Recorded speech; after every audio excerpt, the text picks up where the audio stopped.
Hello everybody. In today's video we are going to talk about computer strategy and wargaming news from July the 1st through July the 15th. We're going to cover some new game and DLC announcements from Slitherine Software and Matrix Games. We're also going to take a look at some game updates and patch notes. So, strategy games publisher Slitherine has announced Panzer Corps 2 Pacific will be out hopefully soon. Japan will be a playable nation in Panzer Corps 2, focusing on the Pacific Naval Theater of Operations. Revamped naval combat will be added to the game. No release date as of yet. Updates to the USA units, obviously for the naval campaigns, focusing on the campaigns of 1941 to 1943, suggesting that there'll probably be even more DLC after that for the end of the war. Slitherine also announced Axis Operations 1942 is out. It is available on Steam as of July 8th. And let's take a quick look at some of the things that are available in the new Axis Operations 1942 is out, focusing on the 1942 campaign in the Eastern Front. Major epic Stalingrad scenarios will be featured in this campaign, starting with the 1942 counteroffensive by the Russians in the winter of 1942, going on to the next offensive by the Germans.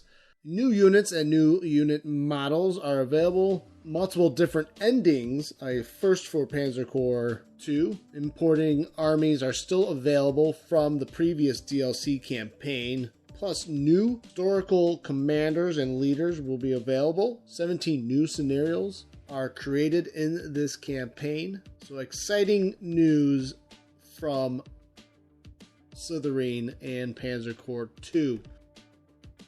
And also from developer Byzantine Games and Slitherine Games is Field of Glory 2. They have announced the DLC Swords and Scimitars, focusing on the 11th and 13th centuries, dealing with mostly the Crusades and the decline of the Byzantine Empire. 20 more nations and factions, including many nations from the Balkan region and Middle East, 35 more units, 41 more army lists, 8 more historical scenarios, 4 more historically based campaigns covering major leaders, conflicts, and the era Alexios Komnenos, the First Crusade, Manuel Komnenos, and Saladin. Sandbox campaign expanded as well to include all the new army lists. So Slitherine Games with many announcements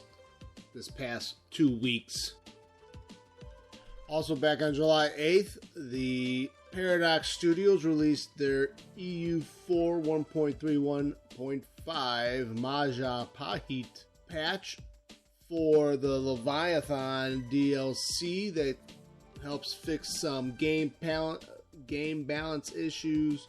There's a whole list of bug fixes, AI tweaks, unit model upgrades, lots of things fixed in the 1.315 patch. Check it out if you like EU4 and were a little bit disappointed in the Leviathan release. This hopefully will clean up some of the issues. They also added some new monuments for the 1.315 patch. You have the Holy City of Jerusalem, El Escorial.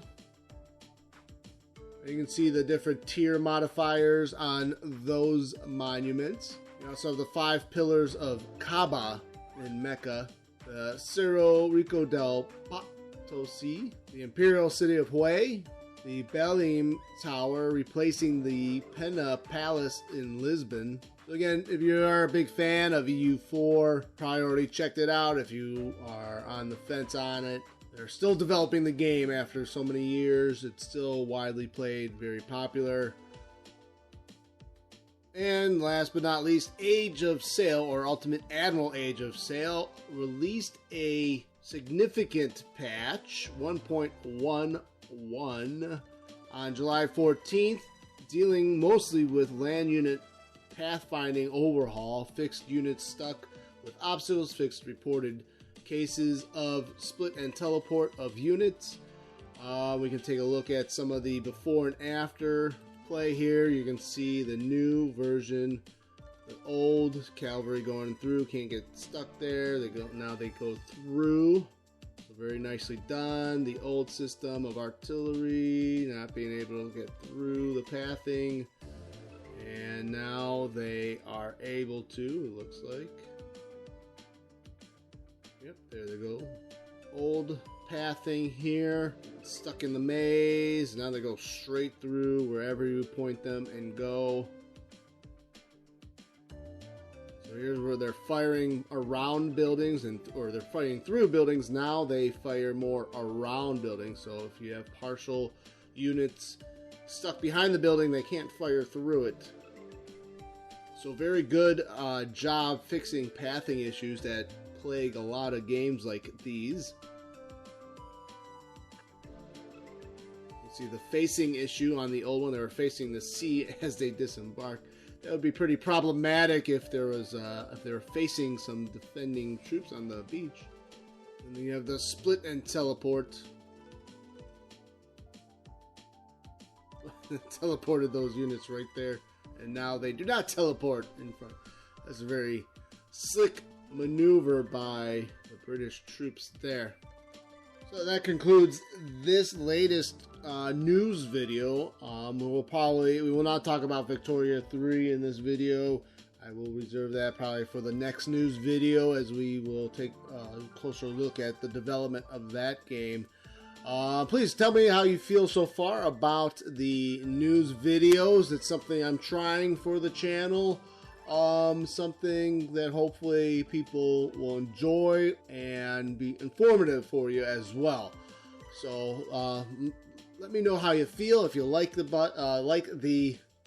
videos, hit that like button. If you think they're not necessary or a waste of time, please leave a comment in the comment section. Let me know how you really feel about these news videos. I'm going to try to at least do 2 a month or so, at least bi-weekly. I was hoping to do weekly. I want to also stay focused on gameplay videos and tutorials. So tell me how you feel. I would really appreciate the feedback. And as always, I always appreciate your time regardless. So you have a very good day. Enjoy your wargaming and take care.